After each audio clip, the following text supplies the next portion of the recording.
Dis-moi, Sir Kingsley, Oui? est-ce que tu penses que le Seigneur va revenir très bientôt? Oui. Alors dis-moi, que va accomplir le Seigneur quand il reviendra? Eh bien, il nous amènera au royaume des cieux, bien sûr. Mais comment nous amènera-t-il au royaume des cieux? Ah. Où est situé le royaume des cieux? Où le Seigneur nous amènera-t-il exactement? Quand le Seigneur reviendra, eh bien, il va faire chouf, chouf. Waouh! Et il va nous emmener dans les nuages pour que nous soyons avec lui. Oui. Parce que le royaume des cieux est au ciel, évidemment. Je dois dire que Quoi? je ne suis pas tout à fait d'accord avec Ah toi. bon? Mais pourquoi ça? Le Seigneur Jésus dit Oui. que ton règne vienne, que ta volonté soit faite sur la terre comme au ciel. Et maintenant, dans l'Apocalypse 11:15, qu'est-ce que ça donne? Le royaume du monde est remis à notre Seigneur et à son Christ. Oui. Et il régnera au siècle des siècles. Les paroles du Seigneur sont très claires. Oui.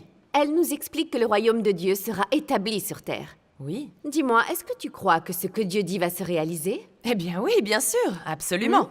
Alors, si le royaume de Dieu est établi sur terre, Oui. quand nous serons emmenés, où irons-nous? Je ne m'étais encore jamais vraiment posé la question. Oh là là, mon Dieu.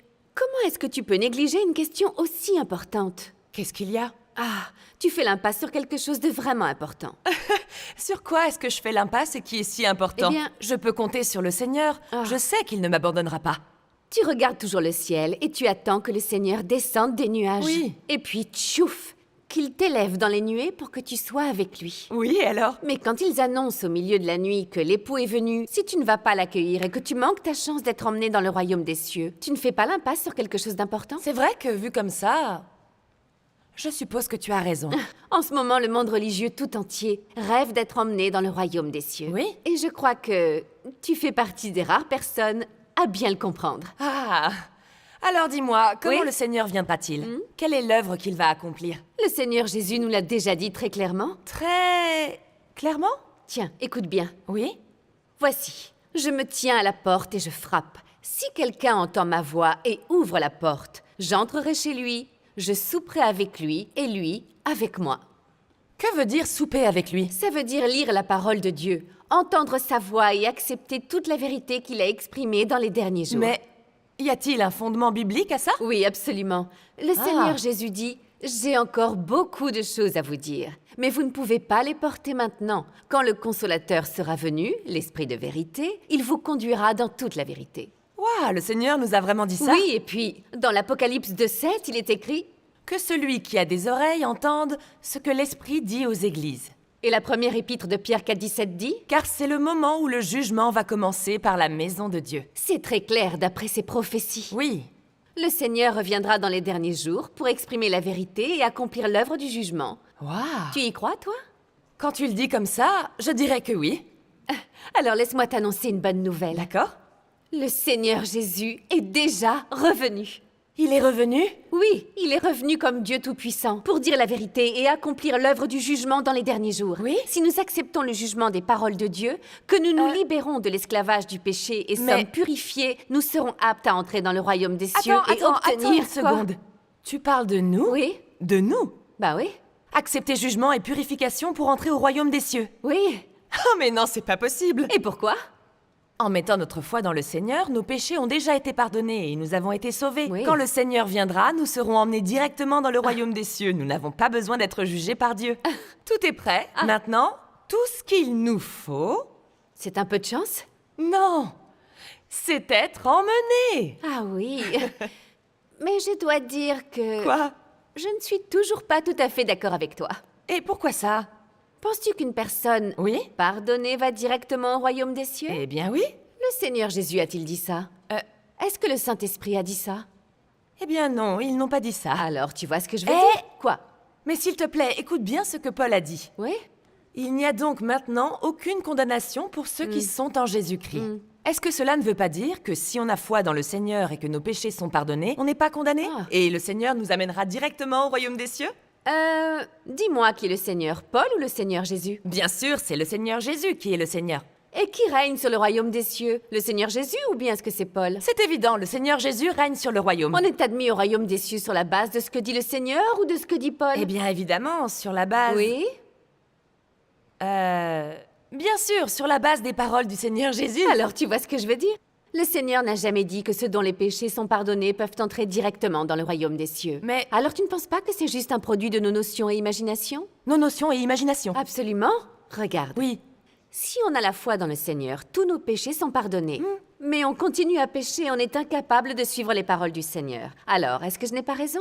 Bien sûr. Maintenant que nos péchés sont pardonnés, est-ce que ça veut dire qu'on est purifié? Eh bien... Non, absolument pas. Il est écrit dans la Bible, Oui. sans la sanctification, nul ne verra le Seigneur. En péchant comme nous le faisons, sommes-nous vraiment aptes à entrer dans le royaume de Dieu?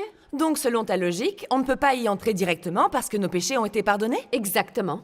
Que nos péchés soient pardonnés signifie seulement que nous ne serons pas condamnés par la loi et mis à mort. Ah. Mais ça ne veut pas dire que nous sommes sans péché, et encore moins que nous avons été purifiés et que nous pouvons être amenés dans le royaume des cieux. Alors, comment sommes-nous censés entrer dans le royaume des cieux? Nous devons procéder selon la parole du Seigneur. C'est bien vrai. Est-ce que tu te souviens de ce que dit le Seigneur Jésus dans Matthieu 7, 21? Ceux qui me disent Seigneur, Seigneur, n'entreront pas tous dans le royaume des cieux, mais celui-là seul qui fait la volonté de mon Père qui est dans les cieux. Donc tu vois, Quoi? il y a uniquement ceux Oui? qui accomplissent la volonté de Dieu qui peuvent entrer au royaume des cieux. Ah, oui, c'est logique. Hein? Nous nous donnons du mal.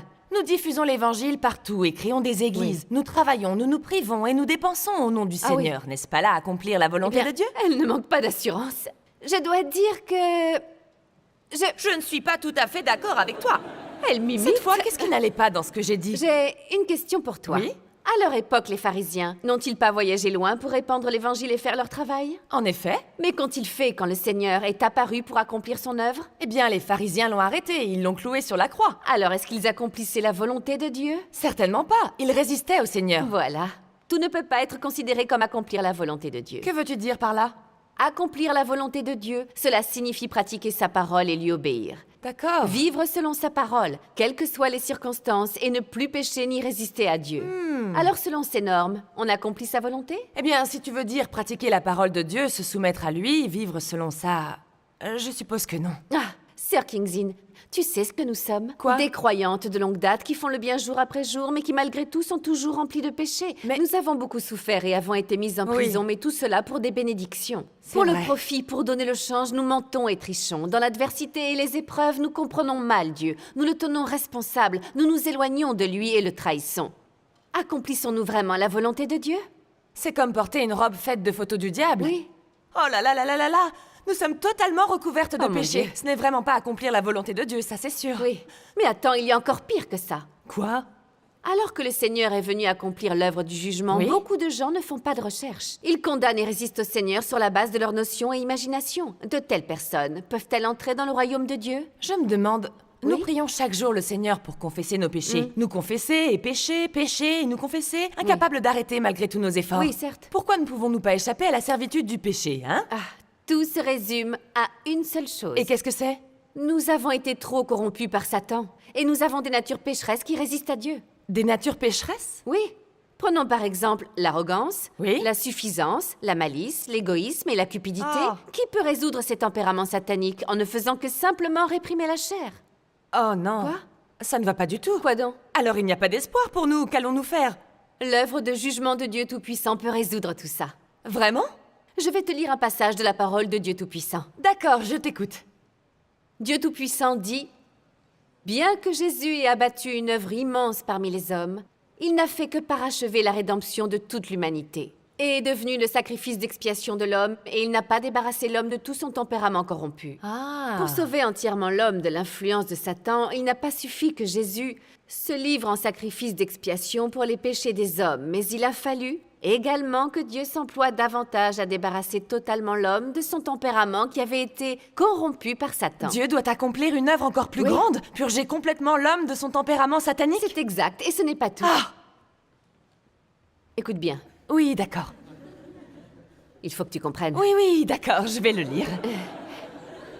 Et donc, après que l'homme a reçu le pardon de ses péchés, Dieu est redevenu chair pour conduire l'homme dans la nouvelle ère et a commencé l'œuvre du châtiment et du jugement, et cette œuvre a mené l'homme dans un domaine plus élevé.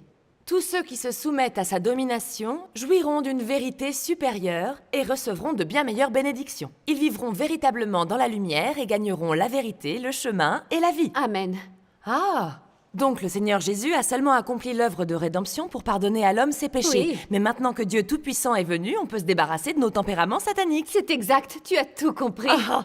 Dieu accomplit l'œuvre du jugement dans les derniers jours pour purifier l'homme et pour le sauver. Ah. En expérimentant le jugement et le châtiment des paroles de Dieu, Oui. notre tempérament corrompu est purifié et nous cessons de pécher et de résister à Dieu. C'est vraiment merveilleux. Parce que nous comprenons tellement la vérité. Satan a beau essayer de nous corrompre et de nous tromper, nous pouvons toujours percer à jour ses intrigues et témoigner pour Dieu. Ah oui. Voilà ce que signifie vraiment se soumettre à Dieu. Ce n'est qu'en faisant cela que nous sommes aptes à entrer dans le royaume des cieux. Et donc, si nous n'acceptons que la rédemption de Dieu, mais pas son jugement ni sa purification dans les derniers Oui. jours, alors nous manquons l'étape la plus importante dans notre foi en Dieu. Oui, c'est juste. Si on ne peut pas se débarrasser des tempéraments corrompus, on peut être pardonné 1000 fois de nos péchés, mais on ne pourra jamais entrer dans le Mais royaume des oui, cieux. vous savez quoi, les amis? Je crois qu'elle a enfin compris. Eh? Mais attends un peu. Qu'est-ce qu'il y a? Comment Dieu Tout-Puissant utilise-t-il la vérité pour juger et purifier l'homme? Les paroles de Dieu Tout-Puissant fournissent une réponse très claire à cette question. Super. Alors vas-y, continue à lire. D'accord. Écoute bien. Ah, la voilà qui recommence. Dieu Tout-Puissant dit: dans les derniers jours, le Christ utilise une variété de vérités pour enseigner à l'homme, exposer l'essence de l'homme et disséquer ses mots et ses actes. D'accord. Ces paroles comprennent divers aspects de la vérité. Ces paroles sont toutes axées sur l'essence de l'homme et sur son tempérament corrompu. Ah oui, je vois. En particulier, ces paroles qui exposent comment l'homme rejette Dieu Oui. sont prononcées au sujet de la manière dont l'homme est une incarnation de Satan et une force ennemie contre Dieu. Je vois. Dieu exprime la vérité pour révéler l'essence de l'homme et analyser ses paroles et ses actes. C'est exact. Continue à écouter. Ok. En entreprenant son œuvre de jugement, Dieu ne fait pas que préciser ce qu'est la nature de l'homme par quelques mots. Alors qu'est-ce qu'il fait? Il l'expose, le traite et l'émonde à long terme. Ah. Ces méthodes d'exposer, de traiter et d'émonder ne peuvent pas être remplacées par des mots ordinaires, mais par la vérité que l'homme ne possède pas du tout. C'est logique, oui. Seules ces méthodes sont considérées comme un jugement. Oui. C'est seulement par un jugement de ce genre que l'homme peut être maîtrisé, forcé à se soumettre totalement à Dieu et acquérir de surcroît une vraie connaissance de Dieu. Ah, waouh! Les paroles de Dieu Tout-Puissant sont si concrètes. Personne d'autre que lui ne pourrait exprimer ces paroles. Cela vient certainement du Saint-Esprit. Oui, ton intuition est tout à fait correcte. Vraiment? Oui, parce que Dieu Tout-Puissant est Dieu incarné. Je le savais. Tout comme le Seigneur Jésus, ces paroles sont l'expression même du Saint-Esprit. Oh, waouh! Alors je viens juste d'entendre la voix du Seigneur? C'est exact. Après toutes ces années dans la foi du Seigneur, Oui. je viens enfin d'accueillir le Seigneur. Eh bien, elle est vraiment heureuse. Qu'est-ce que Dieu Tout-Puissant a dit d'autre? Eh bien, Dieu Tout-Puissant a exprimé beaucoup de vérités. D'accord. Il a révélé le mystère de l'incarnation, l'histoire des 3 étapes de l'œuvre, la racine du péché de l'homme, comment Satan corrompt l'homme, mais aussi comment Dieu sauve l'homme, le sens et les effets de l'œuvre de jugement de Dieu dans les derniers jours, et tellement plus de choses encore. Je n'ai jamais entendu parler de ces vérités ni de ces mystères. Et ce n'est pas tout. Ah bon? Dieu a aussi montré aux gens comment atteindre le salut par la croyance en Dieu. Ah, c'est un point essentiel. Comme comment perdre ses tempéraments corrompus avec le jugement des paroles de Dieu, Oui. comment être honnête et vivre dans la vérité, comment remplir son devoir pour satisfaire Dieu, comment craindre Dieu et éviter le mal, et devenir quelqu'un qui accomplit la volonté de Dieu et bien plus encore. Eh bien, Oui. ce sont les vérités et les mystères que les gens ont le plus besoin de comprendre. C'est vrai. Avec l'expérience du jugement et du châtiment des paroles Oui. de Dieu, nous voyons à quel point l'humanité entière a été corrompue par Satan. Oh. Comment notre nature est pleine de tempéraments sataniques comme l'arrogance, la tromperie, l'égoïsme et la cupidité. Nous ne faisons les choses que dans notre propre intérêt. Oui, tu as raison, c'est vrai. Si la plupart des gens souffrent et paient le prix, c'est juste pour obtenir des bénédictions et entrer dans le royaume des Oui. cieux. Ce n'est pas parce qu'ils aiment Dieu ou lui obéissent. Oui, c'est vrai. Lorsqu'ils font face à des épreuves, Oui. les gens peuvent blâmer et même nier Dieu et ainsi le trahir. Oui, c'est exact. Par exemple, certaines personnes, lorsqu'elles sont opprimées par le PCC, Oui. nient Dieu et s'éloignent de lui. Mais oui, tu as raison. Il y a beaucoup de pasteurs qui craignent la persécution par le PCC. Ils ne sont pas disposés à dénoncer le vrai visage du PCC qui est mauvais et méprisable. Absolument. Beaucoup d'églises des 3 autonomies hissent le drapeau chinois et chantent l'hymne national. C'est une forme de compromis avec Satan et une trahison de Dieu. Alors dis-moi, Oui. sans que Dieu accomplisse l'œuvre du jugement dans les derniers jours, Nos tempéraments corrompus pourraient-ils être purifiés? Non, bien sûr que non. Serions-nous assez forts face aux épreuves et à l'adversité? Non, on trébucherait et on s'écroulerait. Serions-nous capables de reconnaître qui sont des pharisiens hypocrites? Non, on n'en aurait pas la moindre idée. Peut-on se libérer des contraintes de la tromperie par les faux bergers et les antéchrists? Non, absolument pas. Exactement. Sans l'œuvre de jugement de Dieu, Oui. l'humanité pourrait-elle échapper à l'influence de Satan et gagner le salut? Non, elle ne pourrait pas. C'est très juste. C'est pour ça que l'œuvre de jugement de Dieu Tout-Puissant dans les derniers jours est très importante. En expérimentant le jugement et le châtiment des paroles de Dieu, Oui. nous sentons le tempérament juste de Dieu qui ne souffre aucune offense. Ah. Nous nous inclinons devant Dieu avec regret et dégoût de soi, et nous nous repentons devant lui, et nous pouvons pratiquer la vérité. Sans que l'on se rende compte, des changements commencent à se produire dans notre vie. Ah. Et petit à petit, nous commençons à obéir véritablement à Dieu. Oh, waouh! Je suppose que l'œuvre de jugement de Dieu Tout-Puissant peut vraiment purifier et changer les gens. Accepter le jugement et le châtiment de Dieu est vraiment le seul moyen d'entrer dans le royaume des cieux. Ah, cette fois, elle a vraiment compris. Eh, Oui? alors, tu as encore besoin d'attendre? D'attendre quoi? Que le monde religieux entier accepte le jugement de Dieu avant que tu l'acceptes, c'est pas ce que tu voulais. Arrête! Si je continue à suivre les points de vue dominants du monde religieux et attendre que le Seigneur Oui? arrive, je vais me lamenter et grincer des dents quand la grande catastrophe se produira. C'est ça. Cette fois, c'est sûr. Tu fais partie des rares personnes. Qui ont vraiment compris. Bravo.